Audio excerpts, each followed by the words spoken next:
السلام علیکم ناظرین، میں آپ کا ہوسٹ کامران حیات۔ چینل 63 پہ بے شمار اسلامک پروگرام جن کو آپ دیکھتے رہیں گے۔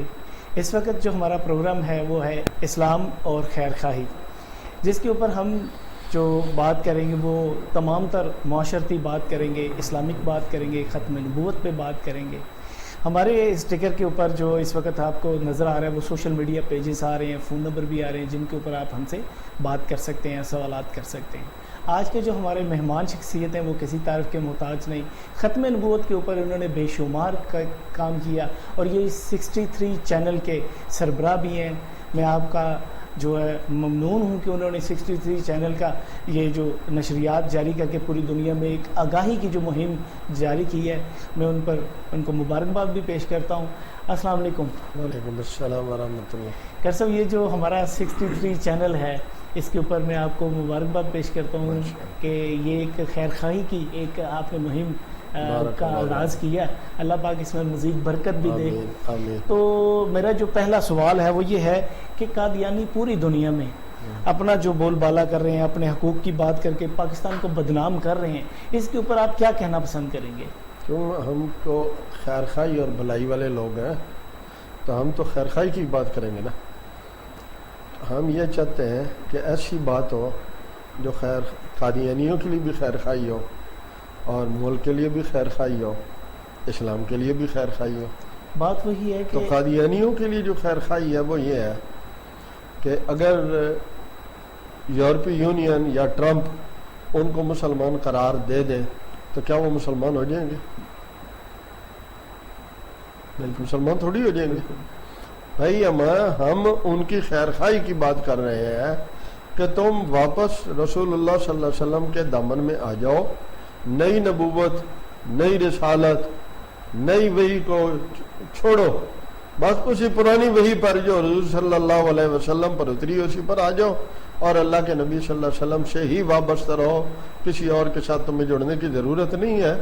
تو کل قیامت کے روز رسول اللہ صلی اللہ علیہ وسلم کے دامن شفاعت میں تمہیں جگہ ملے گی۔ ہم ان کی خیر خواہی کی بھلائی کی بات کر رہے ہیں کہ بھئی وہاں رسول اللہ صلی اللہ علیہ وسلم کی ہی شفاعت سب سے پہلے ہوگی، اور تم ان کے بعد کسی اور سے کیوں جڑ رہے ہو کہ حضور کی شفاعت سے محروم نہ ہو جاؤ۔ تو ایک تو میری خیر خواہی ان سے یہ ہے کہ وہ جہنم سے بچ کر رسول اللہ صلی اللہ علیہ وسلم کے دامن میں آ جائے۔ بے شک پاکستان کے لیے ہماری خیر خواہی یہ ہے کہ پاکستان ایک اسلامی ملک ہے، وہ یہاں ایک جمہوری نظام ہے، جو بھی یہاں نظام ہر ملک میں ہوتا ہے، یہاں ایک دینی تعلیمات کا مرکز ہے، یہاں ایک عدلیہ ہے۔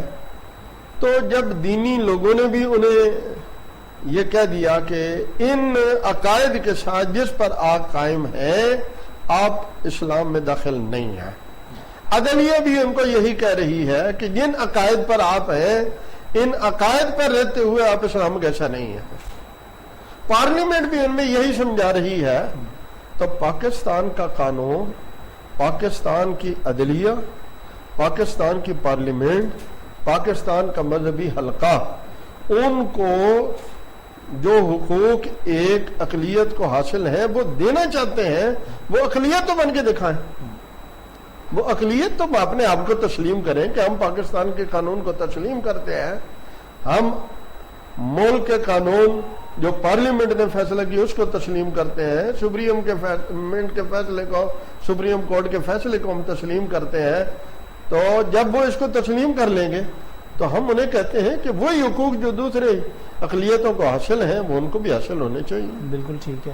دوسری بات عرض یہ کرنا چاہ رہا ہوں کہ سوشل میڈیا کا آج کل کیونکہ دور ہے، اتنا ورک میڈیا پہ نہیں ہو رہا، اخبارات میں نہیں ہو رہا جتنا سوشل میڈیا پہ، اور خاص کر کے یہ جو احمدی ہیں، قادیانی ہیں، یہ سوشل میڈیا کا بہت سہارا لیتے ہیں، کیونکہ سوشل میڈیا ہی ایک ایسا ذریعہ ہے جس کے ذریعے تمام تر دنیا میں بات پہنچانا وہ ایک آسانی ہے۔ اس کے اوپر میں آپ سے میرا ایک چھوٹا سا سوال یہ ہے کہ ان کا بیان جاری ہوا تھا کہ پاکستان میں ختم نبوت کا جو قانون ہے اس کو ختم کر دیا جائے گا۔ آپ کے کیا خیالات ہیں، کیا ایسا ممکن ہوگا؟ کیونکہ یہ ملک تو کلمے کی بیس پہ بنا ہے۔ افسوس کی بات یہ ہے کہ ہم 72 سال آزادی کے بعد بھی غلامی کی زنجیروں میں جکڑے ہوئے ہیں. اللہ ہمیں حقیقی آزادی نصیب فرمائے. آزاد وہ نہیں ہوتا جو ہر فیصلے سے پہلے دیکھے کہ فلاں تو نہیں ناراض ہو جائے گا، فلاں تو نہیں ناراض ہو جائے گا، میں یہ کام فلاں کو خوش کرنے کے لیے. جو جمہوری ملک ہوتے ہیں وہ اپنی عوام کے جذبات کا خیال رکھتے ہوئے فیصلے کرتے ہیں. وہ پارلیمنٹ خاص طور پہ اس کی پابند ہوتی ہے.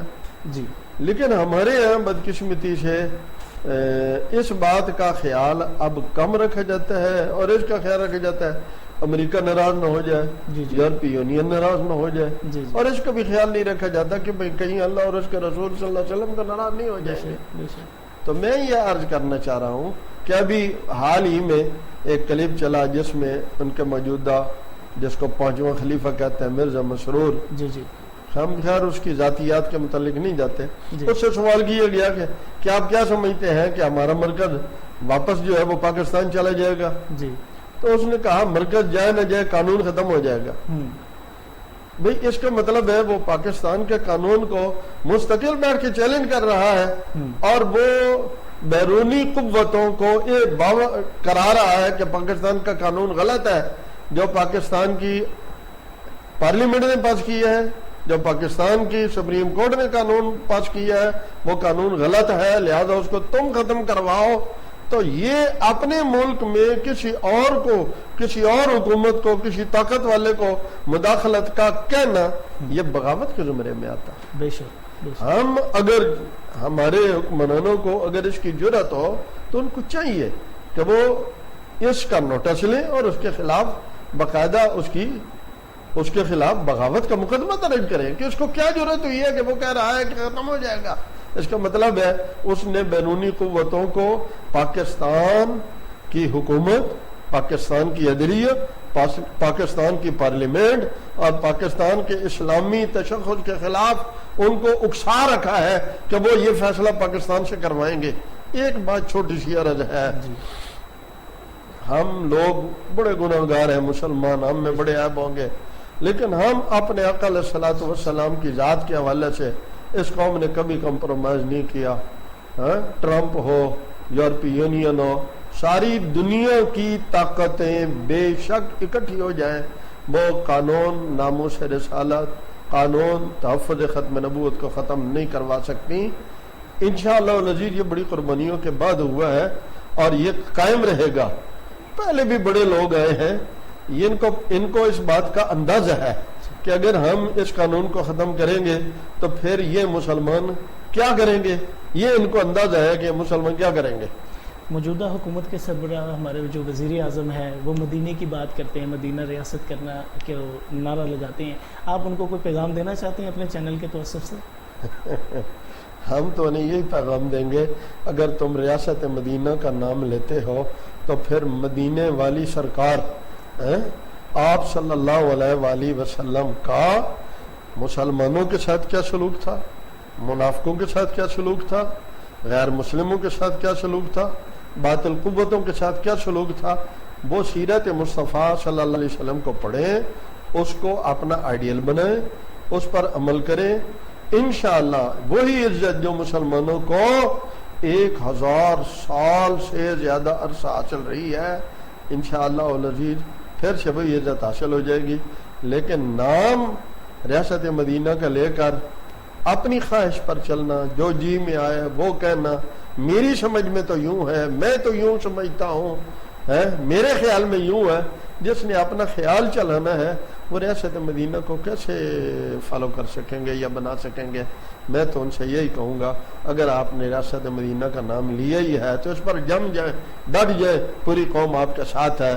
اور اگر آپ ڈٹ گئے تو میں سمجھتا ہوں ہمیشہ ہمیشہ کے لیے ان کی جیت ہے اور حکومت ہے، ان کو پھر کوئی نہیں ہٹا سکے گا اگر یہ رسول اللہ صلی اللہ علیہ وسلم کی ناموس کے مسئلے پر قوم کی ترجمانی کریں اور ڈٹ جائیں. بہت شکریہ. بات وہی ہے، مدینہ کا نام لے کر، مدینے کی ریاست کا نام لے کر ووٹ مانگنا آسان ہے، مگر مدینے کی ریاست کو قائم کرنا یہ ایک مضبوط قلعہ بھی بن سکتا ہے. اگر پاکستان کو مضبوط قلعہ بنانا چاہتے ہیں خان صاحب, تو اس چینل کے توسط سے جو قاری محمد رفیق صاحب نے آپ کو پیغام دیا ہے, خدا را ان کی بات کو سنیں. اور اس وقت آپ امریکہ کے دورے پہ رہیں, تو آپ ایسے کبھی بھی قدم نہ اٹھائیں جس کے اوپر علماء یا کسی بھی مسلمان کا پوری دنیا میں دل دکھے, کیونکہ حضور کو ماننے والے پوری دنیا میں جان نثار موجود ہیں. اسی کے ساتھ آپ سے اجازت چاہتا ہوں. سوشل میڈیا کے پیجز کو ضرور لائک کیجیے گا. ہمارے نمبر اس وقت آپ کو اسکرین پر ڈسپلے ہو رہے ہیں, جن پر آپ اپنے سوالات کو دے سکتے ہیں. ہم ان کا ضرور اگلے پروگرام میں جواب بھی دیں گے. ہماری ای میلز, ویب سائٹ جس کے اوپر آپ ہم سے رابطہ کر سکتے ہیں. اسی کے ساتھ ہمیں اجازت دیجیے گا. ملتے ہیں اگلے پروگرام میں. السلام علیکم.